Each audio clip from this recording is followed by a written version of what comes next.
Nagkalat sa social media ang ilang photos ni Janine Gutierrez kasama ang kanyang pamilya. Family bonding nga daw yon.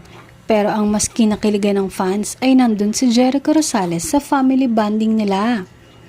Ilang araw din na walang paramdam ang dalawa maliban sa mga kanya-kanyang event na pinupuntahan nila.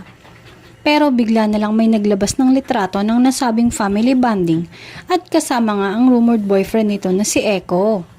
Nakakatuwa naman dahil welcome na welcome ang aktor sa pamilya ni Janine. Ibig sabihin ba nito ay talagang sila na? Maaalalang nabanggit noon ni Echo na naipakilala na siya ni Janine sa pamilya nito. At ilang photos at video na din ang lumabas na kasama palagi ni Janine si Jericho sa mga ganap ng pamilya ng aktres.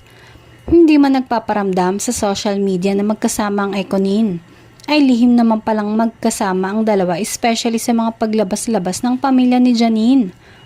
Masayang makita na nagkakamabutihan na si Jericho at Janine.